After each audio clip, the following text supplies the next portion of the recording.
ಸನ್ಮಾನ ಕಾರ್ಯಕ್ರಮವೊಂದರಲ್ಲಿ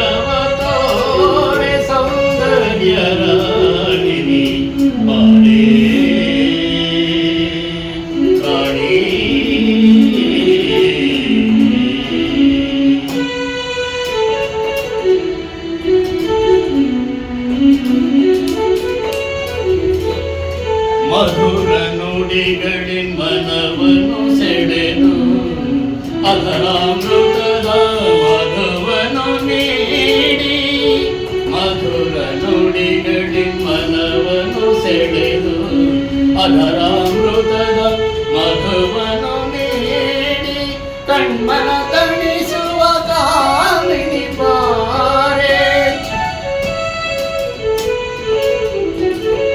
ಕಣ್ಮನ ತಣಿಸುವ ಕಾಮಿನಿ ಬಾರೆ ಕಣ್ಮನ ತಣಿಸುವ ಕಾಮಿನಿ ಬಾರೆ ಸೌಂದರ್ಯ ರಾಣಿನಿ ಬಾರೆ ನಿನ್ನ ಚೆಲುವಾದ ವದನಾರವಿಂದವ ತೋರೆ ಸೌಂದರ್ಯ ರಾಣಿನಿ ಬಾರೆ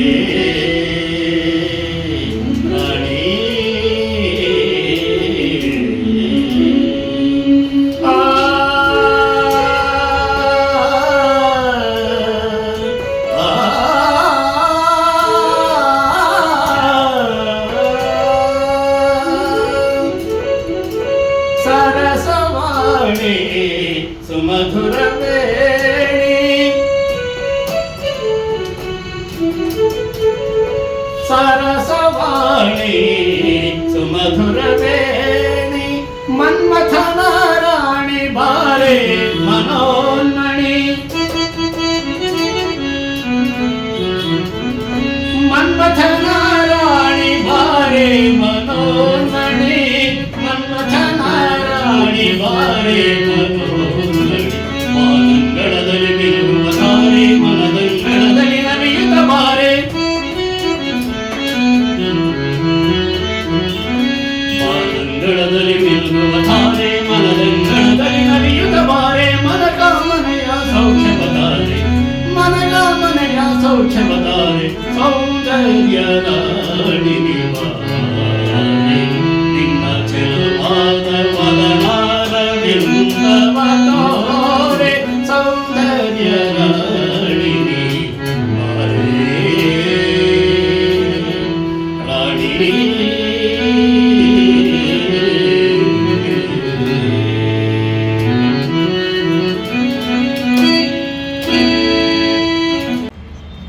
ಸರ್, ನೀವು ಬಹುದೊಡ್ಡ ಕಲಾವಿದರು ಅಂತ ಎಲ್ಲರೂ ಹೇಳ್ತಾ ಇದ್ದಾರೆ, ನಾನು ಹೇಳ್ತಾ ಇದ್ದೀನಿ. ಹಾಗಾಗಿ ನಿಮ್ಮ ಒಂದು ಪರಿಚಯನ ನಮ್ಗೆ ಮಾಡಿಕೊಡಿ ಸರ್ ಇವತ್ತು. ನಾನು ಸರ್, ನೀವು ಖ್ಯಾತ ನಿರ್ದೇಶಕರು ಅಂತ ಕೇಳಿದ್ದೀನಿ. ಮಂಡ್ಯ ಸಾಮಾನ್ಯವಾಗಿ ಕಲಾವಿದರ ತವರೂರು ಅಂತ ಹೇಳ್ತಾರೆ. ಇಲ್ಲಿ ಎಷ್ಟೊಂದು ರತ್ನಗಳನ್ನು ನಾವು ಹುಡುಕಿ ಒಬ್ಬೊಬ್ಬರನ್ನೇ ನಾವು ತೆಗೆದು ಪರಿಚಯ ಮಾಡ್ಕೊಳ್ತಾ ಇದ್ವಿ.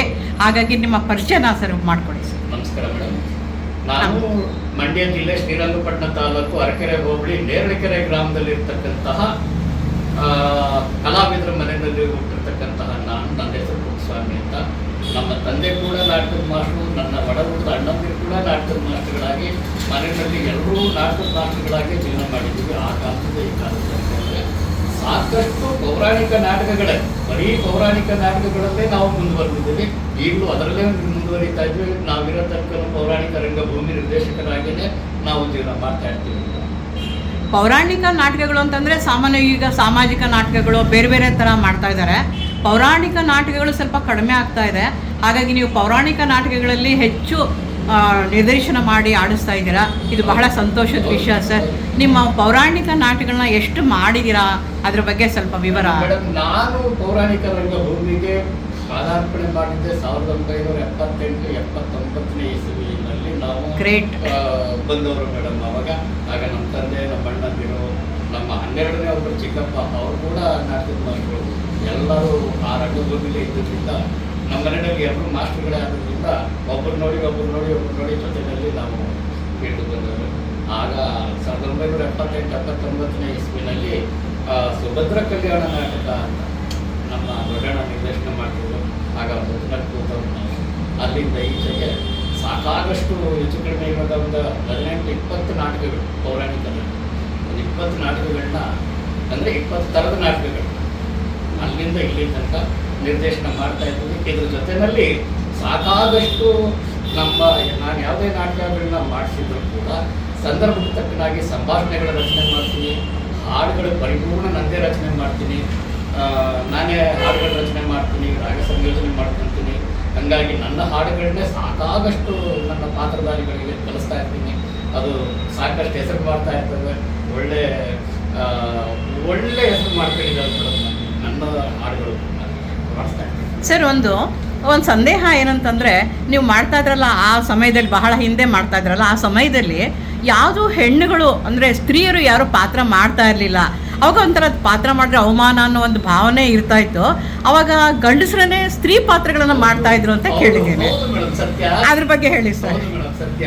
ಈಗ ಒಂದು ಹಳ್ಳಿನಲ್ಲಿ ಒಂದು ನಾಟಕ ಮಾಡಬೇಕು ಅಂದರೆ ಹೆಂಗಸರುಗಳ ವಿಚಾರ ಬಂದಾಗ ತುಂಬ ನಿರ್ಬಂಧ ಇತ್ತು, ಹೆಂಗಸರ ಜೊತೆ ನಾಟಕ ಮಾಡ್ಸಂಗಿಲ್ಲ ಅಂತ. ಅದರಿಂದ ಅದಕ್ಕೆ ಒಂದು ರುಕ್ಮಿಣಿ ಪಾತ್ರನ ಅಥವಾ ಸತ್ಯಭಾಮೆ ಪಾತ್ರನ, ಸೀತೆ ಪಾತ್ರನ, ಕೈಕೆ ಪಾತ್ರ, ಯಾವುದೇ ಆದರೂ ಕೂಡ ಒಂದು ನಮ್ಮ ದೃಷ್ಟಿಕೋನದಲ್ಲಿ ಇಂಥದ್ದೊಂದು ಹುಡುಗನಿಗೆ ಇಂಥ ಮುಖೋಪಚಾರ್ಯ ಇದೆ, ಅಂಥವನಿಗೆ ಪಾತ್ರ ಕೊಟ್ಟರೆ ಬಣ್ಣ ಹಾಕ್ಸದೆ ಇವನು ಲೇಡಿ ಪಾತ್ರ ಥರ ಕಾಣಿಸ್ತಾನೆ ಅಂತ ಅಂದ್ಬಿಟ್ಟು ಒಂದು ಗುರ್ತಚ್ಚಿ ಅವನಿಗೆ ಪಾತ್ರ ಮಾಡಿಸಿ ಅವನಿಗೆ ನಾವು ಅಭಿನಯ ಸಹಿತ ಕಲಿಸಿ, ಡ್ಯಾನ್ಸನ್ ಸಹಿತ, ಅವನಿಗೆ ದುಃಖಭರಿತವಾದ ಸಂದರ್ಭ ಬಂದಾಗ ಅದನ್ನು ಹೇಳ್ಕೊಡೋದು ಸಹಿತ, ಅಥವಾ ಪ್ರಣಯ ಸಂದರ್ಭ ಬಂದಾಗ ಅದನ್ನು ಅಭಿನಯ ಹೇಳ್ಕೊಡೋದು ಸಹಿತ, ಇದನ್ನೆಲ್ಲ ಮಾಡಿ ಅವ್ರಿಗೆ ಪಾತ್ರ ಕೊಟ್ಟು ಅದಕ್ಕೆ ಜೀವ ತುಂಬ್ತಾ ಇದ್ವಿ ಮೇಡಮ್. ಆಗ ಭಾಳ ಚೆನ್ನಾಗಿರ್ತಿತ್ತು, ತುಂಬ ಚೆನ್ನಾಗಿತ್ತು, ಅದೇ ಚೆನ್ನಾಗಿತ್ತು. ಸರ್, ನಿಮ್ಮ ನಾಟಕದ ಪೌರಾಣಿಕ ನಾಟಕದ್ದು ಯಾವುದಾದ್ರೂ ಒಂದು ಡೈಲಾಗು ಅಥವಾ ಅದ್ರ ಬಗ್ಗೆ ಏನಾದರೂ ನಮ್ಮ ಪ್ರೇಕ್ಷಕರಿಗೋಸ್ಕರ ಆಗ್ಬೋದು. ಈಗ ನಾನು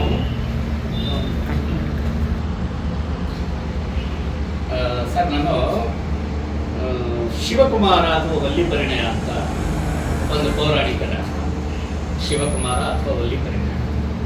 ಅದರಲ್ಲಿ ಶೂರಪದ್ಮ ಅನ್ನುವಂಥ ಒಂದು ಪಾತ್ರ, ಆ ಪಾತ್ರ ರಾಕ್ಷಸ ಪಾತ್ರ. ಅವನು ಕಾರಣಾಂತರಗಳಿಂದ ಈಶ್ವರನ ಹತ್ರ ವರ ಬೇಡುವಂತಹ ಒಂದು ಸಂದರ್ಭ. ಆ ಸಂದರ್ಭಕ್ಕೆ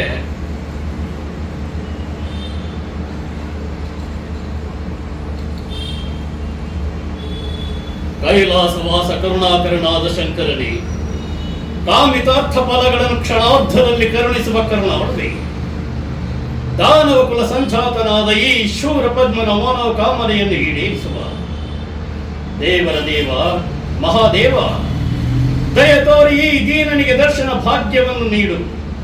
ಈ ಭುವನ ಬ್ರಹ್ಮಾಂಡದಲ್ಲಿ ಪ್ರಕೃತಿಯಿಂದ ಉಂಟಾಗುವ ಸಮಸ್ತ ಸಂಕಟಗಳನ್ನು ಲೆಕ್ಕಿಸದೆ ದೂರ ಸರಿಸಿ ಲೋಕವನ್ನಾಡುವ ಲೋಕೇಶ್ವರ ನೀನೋರ್ವನೇ ಗತಿ ಎಂದು ಕರ ಮುಗಿದು ಬೇಡುತ್ತಿರುವೆ. ಶಿವ ಸೌಭಾಗ್ಯದ ಸಿರಿಯನ್ನು ಹೊತ್ತು ತರುವನೆಂದು ನನ್ನ ಮಾತಾ ಪಿತೃಗಳಾದ ಕಶ್ಯಪ ಬ್ರಹ್ಮ ಸುರಸೆಯರು ಕಾತುರದಿಂದ ಕಾಯ್ದು ಕುಳಿತಿರುವುದು. ಮೂಲೋಕದ ಮುಕ್ಕೋಟಿ ದೇವತೆಗಳನ್ನು ಲೆಕ್ಕಿಸದೆ ನಾನು ಜಗದೊಡೆಯನಾದ ಮುಕ್ಕಣ್ಣೇಶ್ವರನಾದ ನಿನ್ನ ಪಾದಾರವಿಂದಗಳಿಗೆ ಶರಣಾಗುತ್ತಿರುವೆನು. ಪರಮ ಪಾವನ ಮೂರ್ತಿ ಪರಶಿವನೇ, ಪ್ರತ್ಯಕ್ಷನಾಗು. ಬಹಳ ಸೊಗಸಾಗಿದೆ ಸರ್. ಈಗ ನಾಟಕಕ್ಕೆ ಸಂಬಂಧಪಟ್ಟಂಗೆ ಒಂದು ಹಾಡುಗಳನ್ನು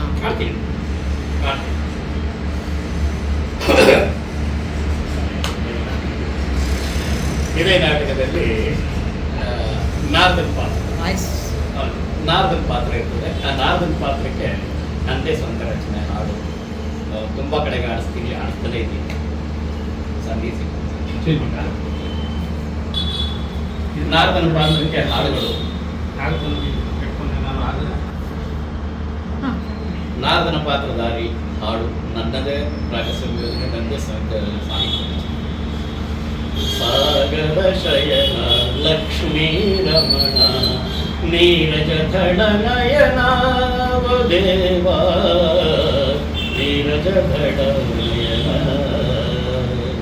ಸಾಗರ ಶಯನ ಲಕ್ಷ್ಮೀ ರಮಣ ನೀರಜ ನಯನ ದೇವ, ನೀರಜ ಧಡನಯನ ಶ್ರೀಹರಿ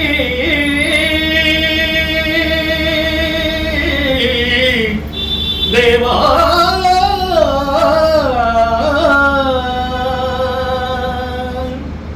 ಕಪಟ ನಾಟಕ ಸೂತ್ರಧಾರಿಯು ನೀನು, ನಿನ್ನ ಕಲ್ಪಿತ ಪಾತ್ರಧಾರಿಯು ನಾನು.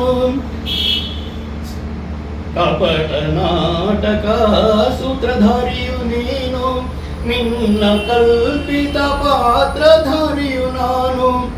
ಕಾಮಿತ ಫಲವೀವ ಕಲ್ಪತರುವು ನೀನು, ಕಾಮಿತ ಫಲವೀವ ಕಲ್ಪತರುವು ನೀನು. ಕರುಣೆಯಿಂದಲಿ ಪಾಲಿಸು ಜಗವನು ಸಾಗರ ಶಯನ ಲಕ್ಷ್ಮೀ ರಮಣ ನೀರಜ ಧಳನಯನ ದೇವ ನೀರಜ ಧಳನಯನ ಶ್ರೀಹರಿ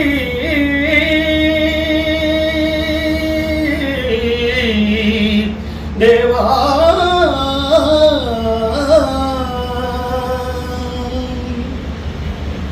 ಸರ್ ಮತ್ತೊಂದು ಡೈಲಾಗ್ಗಳನ್ನ ಕೇಳಬೇಕು ಅಂತ ಭಾಳ ಆಸಕ್ತಿ ಇದೆ ಸರ್, ನಿಮ್ಮ ಪೌರಾಣಿಕ ನಾಟಕದ್ದು ಇನ್ನೊಂದೆರಡು ಡೈಲಾಗ್ ಹೇಳಿ ಸರ್.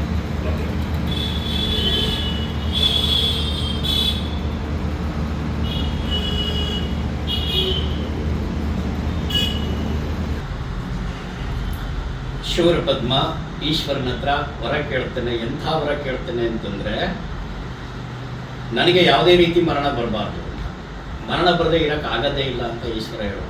ನನಗೆ ಮರಣ ಬರಲೇಬೇಕು ಅನ್ನೋದಾದರೆ ನೀನು ನನಗೆ ಹೆಣ್ಣು ಗಂಡಿನ ಮಿಲನ ಇಲ್ಲದೇನೆ ಸೃಷ್ಟಿ ಆಯ್ತದ, ಆ ಥರ ಸೃಷ್ಟಿಯಾಗಿ ನನಗೆ ನೀನು ಸಂಹಾರ ಮಾಡಬೇಕು ಅಂತ ಶೂರಪದ್ಮ ಈಶ್ವರನ ಹೇಳ್ತಾನೆ. ಆಗ ಅದಕ್ಕೆ ಈಶ್ವರ ಏನು ಮಾಡ್ತಾನೆ, ಆಯಿತು ನೀನು ಇಷ್ಟು ನಾನು ಕೊಡ್ತೀನಿ ಅಂತ ಕೊಟ್ಬಿಡ್ತಾನೆ. ಆ ಸಂದರ್ಭ ಕೊಟ್ಬಿಟ್ಟು ಮಾಯ ಆಗೋಗ್ತಾನೆ. ಆ ಸಂದರ್ಭದಲ್ಲಿ ನನ್ನದೇ ಆದ ರಚನೆ ಇದೆ. ಪರಮಾತ್ಮನು ಮಾಯವಾದನು, ಪರಮಾತ್ಮನು ಮಾಯವಾದನು. ಬಹುಕಾಲದಿಂದಲೂ ತಲ್ಲಣಿಸಿ ಪಾತಾಳ ಸರ್ಪದಂತೆ ಮೊರೆದೇಳುತ್ತಿದ್ದ ನನ್ನ ವೀರರಸವು ಗಂಗಾ ಪ್ರವಾಹದಂತೆ ಬಹು ವಿಸ್ತಾರವಾಯಿತು. ಶುಕ್ಲ ಶೋಣಿತ ಸಂಬಂಧವಿಲ್ಲದೆ ಪ್ರಪಂಚದಲ್ಲಿ ಜೀವಿಗಳು ಹುಟ್ಟುವ ಬಗೆ ಹೇಗೆ?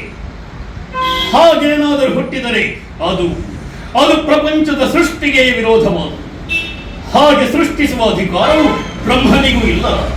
ಆದ್ದರಿಂದ ನನಗೆ ವೈರಿಯೇ ಇಲ್ಲ. ವೈರಿಯೇ ಇಲ್ಲದ ನಾವು ಅಜೇನಾಗಿರಬೇಕು. ಆಗ ಒಂದು ಮಾಯೆ ಶರೀರವಾಣಿ ಥರ ಬಂದು ಸುಳಿದಾಡ್ಬಿಟ್ಟು ಹೋಗ್ತದೆ, ಮೃತ್ಯುದೇವಿ. ಅದನ್ನು ನೋಡ್ಬಿಟ್ಟು ಬೆಚ್ಚಿಬಿಡ್ತೇನೆ. ಯಾವುದೇ ದೃಶ್ಯವಾಣಿ, ಯಾವುದೇ ದೃಶ್ಯವಾಣಿ, ಯಾವುದೋ ಅದ್ಭುತವಾದ ಭಯಂಕರ ಶಕ್ತಿಯು ಬರುತ್ತಿದೆ. ಬರಬೇಡ, ಮುಂದುವರಿಯಬೇಡ. ಈ ಶೂರ ಪದ್ಮನ ಶೂರತನದ ಶೌರ್ಯಕ್ಕೆ ಬಲಿಯಾಗಬೇಡ, ತೊಲಗು.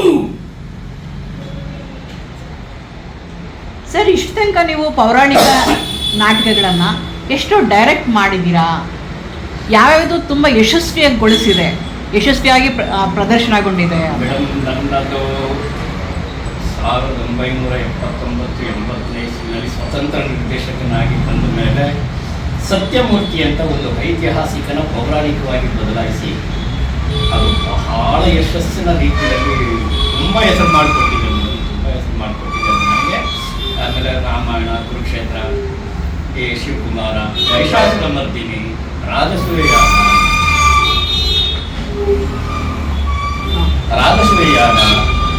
ನಳದಮಯಂತಿ, ರಾಜವಿಕ್ರಮ, ಆಮೇಲೆ ಭಕ್ತ ಮಹಾಂದಾತ, ಗಯಚರಿತ್ರೆ, ತ್ರಿಪುರ ಸಂಹಾರ, ತ್ರಿಜನ್ಮ ಮೋಕ್ಷ, ಈ ಸಾಮ್ರಾಟ ಸುಯೋಧನ, ಈ ನಾಟಕಗಳನ್ನೆಲ್ಲ ಮಾಡಿಸ್ತಲೇ ಇರ್ತೀನಿ. ಎಲ್ಲವೂ ಸಾಕಾಗಷ್ಟು ನಮ್ಮ ನಿರ್ದೇಶನದಲ್ಲಿ ನಾವು ಕೂತ್ಕೊಂಡು ಪಾತ್ರ ಮಾಡಿಸುವಾಗ, ನಾಟಕ ಮಾಡಿಸುವಾಗ ತುಂಬ ಶ್ರಮ ಪಡ್ತೀನಿ. ಆ ತುಂಬ ಶ್ರಮ ಪಡೆದ್ರ ಫಲ ನಾಟಕ ತುಂಬ ಚೆನ್ನಾಗಾಗ್ತದೆ, ತುಂಬ ಜನ ಮೆಚ್ಚುಗೆ ಗಳಿಸ್ತದೆ. ಅದನ್ನೇ ನಡೀತಾ ಇದೆ, ಇನ್ನು ಮುಂದೆನೂ ಅದೇ ನಡೀತದೆ ಮೇಡಮ್. ಅಷ್ಟು ಕಷ್ಟಪಟ್ಟು ನಾಟಕ ಮಾಡಿಸ್ತೀವಿ. ಸರ್, ಒಂದು ಅನುಮಾನ ಅಂತಂದರೆ, ಪೌರಾಣಿಕ ನಾಟಕಗಳು ಅಂತಂದರೆ ಅದಕ್ಕೆ ಕಾಲದ ಮಿತಿ ಇರಲ್ಲ. ಅದೇ ಸಾಮಾನ್ಯ ಹಳ್ಳಿಗಳಲ್ಲಿ ಸಂಜೆ ಬಂದು ಚಾಪೆ ದಿಂಬು ಎಲ್ಲ ತೊಗೊಂಬಂದು ಮಲ್ಕೊಂಬಿಟ್ಟು ಡ್ರಾಮಾ ನೋಡ್ಕೊಂಡು ಬೆಳಗ್ಗೆ ಎದ್ದೋಗ್ತಾ ಇದ್ರು ಅನ್ನೋದನ್ನ ಕೂಡ ನಾನು ಕೇಳಿದ್ದೀನಿ. ಆದರೆ ನಿಮ್ಮ ಡ್ರಾಮಾನ ಯಾವ ರೀತಿ ಅದನ್ನ ಎಡಿಟ್ ಮಾಡ್ಕೊಂಡಿದ್ದೀರಾ ಅಥವಾ ಎಷ್ಟು ಕಾಲ ಪಿರಿಮತ್ತಿನ? ಇಲ್ಲ ಆಗಿನಿಂದ ಆವಾಗ ಇವಾಗ ಎಡಿಟ್ ಆಗಿದ್ದ ಕಾಲಗಳು ಅವಾಗಿರಲಿಲ್ಲ. ನಾವು ನಾಟಕಕ್ಕೆ ಅಂತ ಪ್ರವೇಶ ಮಾಡಿದಂತಹ ದಿನಗಳಲ್ಲಿ ಗ್ರಾಮೀಣ ಪ್ರದೇಶಕ್ಕೆ ನಾಟಕ ನಿರ್ದೇಶನ ಮಾಡಲಿಕ್ಕೆ ಹೊರಟ್ರೆ ರಾತ್ರಿ 9 ಗಂಟೆಗೆ ಊಟ ಮಾಡ್ಕೊಂಡು ಶುರು ಮಾಡಿದ್ರೆ ಪ್ರಾಕ್ಟೀಸನ್ನು ಮುಗಿತಿದ್ದು ಮಧ್ಯರಾತ್ರಿ 1 ಗಂಟೆ 2 ಗಂಟೆ. ಕೆಲವು ದಿನಗಳು ಪೂರ್ತಿ ರಾತ್ರಿ ಪೂರ್ತಿ ಪ್ರಾಕ್ಟೀಸ್ ನಡೀತಿತ್ತು. ಹಾಗೆ ಒಂದು ಫುಲ್ ಪ್ರಾಕ್ಟೀಸ್ ಅಂತ ಮಾಡಿದ್ರೆ ಊರಿನ ಜನರೆಲ್ಲ ಬಂದು ಕೂತ್ಕೊಂಡು ತುಂಬ ಸಂಭ್ರಮ ಪಡೋರು. ನನ್ನ ಗಂಡ ಚೆನ್ನಾಗಾಡ್ದ, ನನ್ನ ಗಂಡ ಚೆನ್ನಾಗಾಡ್ದ, ನಮ್ಮ ಮನೆಯವ್ರು ಚೆನ್ನಾಗಾಡ್ದ, ನಮ್ಮ ಅಣ್ಣ ಚೆನ್ನಾಗಾಡ್ದ, ನಮ್ಮ ಅಪ್ಪ ಚೆನ್ನಾಗಾಡ್ದ ಕೂತ್ಕೊಂಡು ಬಹಳ ಸಂಭ್ರಮ ಪಡೋರು. ಗೆಜ್ಜೆ ಪೂಜೆ ಅಂತ ಮಿನಿ ನಾಟಕ ಬಂದು ಅದನ್ನು ಮಾಡಿಸುವಾಗ ಊರಿನ ಜನರೆಲ್ಲ ತುಂಬ ಸಂಭ್ರಮಿಸ್ತಾ ಇದ್ರು. ನಾಟಕದ ದಿನಗಳಲ್ಲಿ ಇಡೀ ರಾತ್ರಿ ನಾಟಕ, ರಾತ್ರಿ 9 ಗಂಟೆಗೆ ಶುರು ಮಾಡೋದು ಬೆಳಗ್ಗೆ 6 ಗಂಟೆ ತನಕ ನಾಟಕ ಮಾಡಿಸ್ತಾ ಇದ್ದಂಥ ದಿನಗಳವು. ಈಗಲೂ ಕೂಡ ಗ್ರಾಮೀಣ ಪ್ರದೇಶದಲ್ಲಿ ರಾತ್ರಿ 9 ಗಂಟೆಗೆ ಶುರು ಮಾಡಿ ಬೆಳಗ್ಗೆ 6 ಗಂಟೆಗೆ ತನಕ ಮುಗಿತದೆ. ಈಗಲೂ ಗ್ರಾಮೀಣ ಪ್ರದೇಶದಲ್ಲಿ ಅದನ್ನು ಪತ್ತೆ ಆಗಿಲ್ಲ. ಈಗ ನಗರಕ್ಕೆ ಅಂತ ಬಂದಾಗ, ನಾವು ಇಲ್ಲಿಗೆ ಬಂದಾಗ ಸಿಟಿನಲ್ಲಿ ರಾತ್ರಿ ಪ್ರಯೋಗ ಅನುಕೂಲ ಇಲ್ಲದೆ ಇರೋದ್ರಿಂದ ಮಧ್ಯಾಹ್ನ 1 ಗಂಟೆಗೆ ಶುರು ಮಾಡ್ತೀವಿ, ಸಾಯಂಕಾಲ 8 9 ಗಂಟೆಗೆ ಮುಗಿದೋಗ್ತದೆ. ಒಂಥರ ಮ್ಯಾಟ್ನಿ ಶೋ ನಾಟಕ ಇದ್ದಂಗೆ ಈ ಥರ ನಡೀತಾ ಇದೆ. ಸರ್, ಈಗ ನಿಮ್ಮ ಪೌರಾಣಿಕ ನಾಟಕಗಳಲ್ಲಿ ಯಥಾವತ್ತಾಗಿ ನೀವು ಅದನ್ನ ಪ್ರದರ್ಶನ ಮಾಡಿಸ್ತಾ ಇದ್ದೀರಾ ಅಥವಾ ಅಲ್ಪ ಸ್ವಲ್ಪ ಬದಲಾವಣೆಗಳನ್ನು ಕೂಡ ಮಾಡ್ಕೊಳ್ತಾ ಇದ್ದೀರಾ? ಸಂದರ್ಭಗಳು ಬಂದಂಗೆ ಅದು ಯಾವ ರೀತಿ ಸರ್ ಹೇಳಿ? ಯಾವ ರೀತಿ ಅಂತಂದ್ರೆ ಕೆಲವು ವಿಚಾರಗಳಲ್ಲಿ ಈಗ ಗ್ರಾಮೀಣ ಪ್ರದೇಶದಲ್ಲಿರ್ತಕ್ಕಂಥ ಅವಿದ್ಯಾವಂತ ಜನಗಳಿಗೆ ಹಳೆ ಕನ್ನಡ ಸ್ಪಷ್ಟತೆ ಬರೋದಿಲ್ಲ, ಹೇಳ್ಕೊಟ್ರೆ ಹೇಳೋಕ್ಕಾಗಿ ಬರೋದಿಲ್ಲ. ಅದನ್ನ ವಿಧಿ ಇರ್ತದೆ. ನಾವೇನು ಮಾಡ್ತೀವಿ, ಕೆಲವನ್ನ ಬದಲಾವಣೆ ಈ ವರ್ಷದ ಕನ್ನಡಕ್ಕೆ ಅದನ್ನೇ ಹಳೆ ಕನ್ನಡದ ಪದಗಳನ್ನ ಹೊಸ ಕನ್ನಡಕ್ಕೆ ತಂದು ಅದನ್ನ ಹಿಂಗೆ ಹೇಳಪ್ಪ ಅಂತ ಹೇಳ್ಕೊಟ್ಟು ಅರ್ಥ ತಪ್ಪಾಗದಂಗೆ, ಹಳೆ ಕನ್ನಡ ಗೌಮಾನ ಆಗದಂಗೆ ಅರ್ಥ ಸಿಗೋ ಥರ ಬದಲಾವಣೆಯನ್ನು ಮಾಡಿ ಆಡಿಸ್ತಾ ಇದ್ದೀವಿ. ಅದೇ ಸರಳವಾಗಿ ಅರ್ಥ ಆಗೋ ಹಾಗೆ ಮಾಡ್ಕೊಳ್ತಾ ಇದ್ದೀವಿ. ಸರ್, ನಿಮ್ಮ ಡ್ರಾಮಾ ಡೈರೆಕ್ಟ್ ಬಗ್ಗೆ ಅಥವಾ ನಿಮ್ಮಲ್ಲಿರುವಂಥ ಒಂದು ಕಲೆ ಎಷ್ಟು ಉನ್ನತ ಮಟ್ಟದಲ್ಲಿದೆ ಅದನ್ನು ನಾವು ತಿಳ್ಕೊಳ್ಳೋ ಅಂಥ ಒಂದು ಸುದಿನ ಈ ಆಗಿದೆ ನಮಗೆ. ಹಾಗಾಗಿ ಇನ್ನು ಏನಾದರೂ ಹೇಳೋದಿದ್ರೆ ಹೇಳ್ಬೋದು ಸರ್. ನನಗೆ ಏನಾಗಿದೆ, ತುಂಬ ವರ್ಷಗಳಿಂದ ತುಂಬ ಶ್ರಮಪಟ್ಟು ಹಳ್ಳಿನೆಲ್ಲ ತಿರುಗಿ ಎಷ್ಟು ದೂರದ ಹಳ್ಳಿಗಳೆಲ್ಲ ಹೋಗಿ ಮಳೆ ಚಳಿ ಬಿಸಿಲು ಅದರ ಕಾರಣದಿಂದ ರಂಗ ನಿರ್ದೇಶನ ಮಾಡಿ ಅದು ಯಾಕಂದ್ರೆ ಮಾಡಿದ್ವಿ ಹೊಟ್ಟೆಪಾಡು, ನಮ್ಗೆ ಹೊಟ್ಟೆಪಾಡು ಕೂಡ. ಹಂಗಾಗಿ ತುಂಬ ಕಷ್ಟಪಟ್ಟು ನಾಟಕ ಮಾಡಿಸ್ತೀವಿ. ಅದರ ಫಲ 2021ನೇ ಇಸ್ವಿನಲ್ಲಿ ಈ ಚಿಂತನ ಕಲಾಬಳಗ ಅಂತ ಮಂಡ್ಯದಲ್ಲಿ ಒಂದು ಕ್ರಿಯೇಟ್ ಆಗಿ ಆ ಚಿಂತನ ಕಲಾಬಳಗದ ವತಿಯಿಂದ ನನಗೆ ಬೆಳ್ಳಿ ಕಿರೀಟ ಧಾರಣೆ ಮಾಡಿ. ಸರಿ, ಬರೀ ಹೊಟ್ಟೆಪಾಡು ಅಂತಲ್ಲ, ನಿಮ್ಮಲ್ಲಿ ಆ ಕಲೆ ಇರೋದ್ರಿಂದ ನೀವು ಅದನ್ನ ಬೇರೆ ರೀತಿ ಆ ಥರ ಹೇಳ್ಕೊಳ್ತೀರಾ. ಎಲ್ಲರಿಗೂ ಸಾಧ್ಯ ಆಗಲ್ಲ ಆ ಥರ. ಅದು ಬಹಳ ಉನ್ನತವಾದಂಥ ಒಂದು ವಿಚಾರ. ಕೆಲವೊಂದು ಊರಿನಲ್ಲಿ ಈಗ ಇದರಲ್ಲಿ ಬಳಕವಾಡಿ ಅನ್ನೋದು ಒಂದು ಗ್ರಾಮದಲ್ಲಿ ಡ್ರಾಮಾ ಮಾಡ್ತಿದ್ದೆ.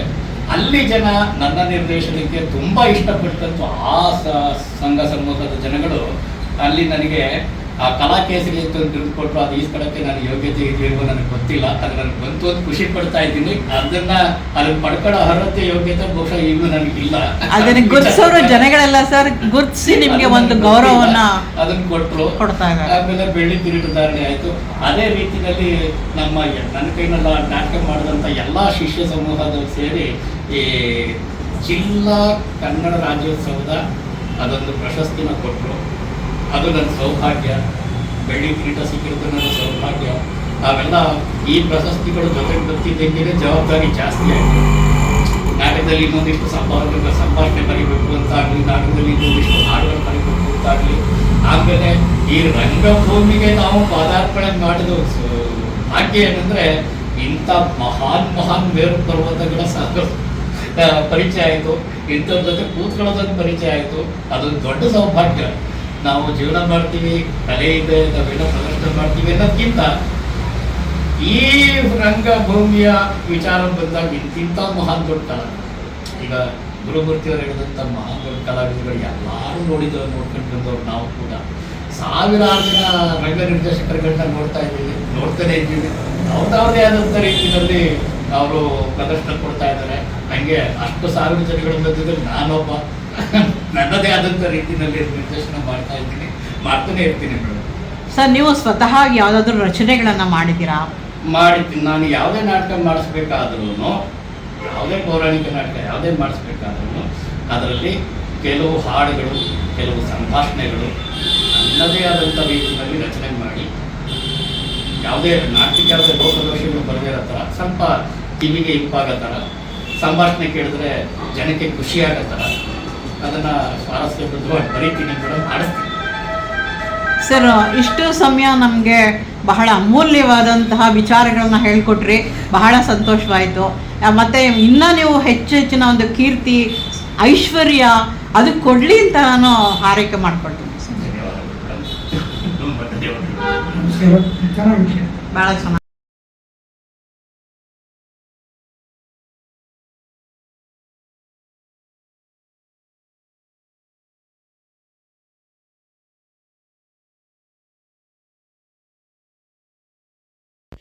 ಸನ್ಮಾನ ಕಾರ್ಯಕ್ರಮಗಳಲ್ಲಿ ಸನ್ಮಾನವನ್ನು ಇರುವುದು ನಾಗನಹಳ್ಳಿ ಚಂದ್ರಶೇಖರ್ ಅವರನ್ನು ಕೂಡ ನಾವಿಲ್ಲಿ ಕಾಣಬಹುದು. ಬೇರೆ ಬೇರೆ ಸಮಾರಂಭಗಳಲ್ಲಿ ಇವರಿಗೆ ಪ್ರಶಸ್ತಿಗಳನ್ನು ಕೊಟ್ಟು ಸನ್ಮಾನ ಮಾಡುತ್ತಿರುವ ದೃಶ್ಯ.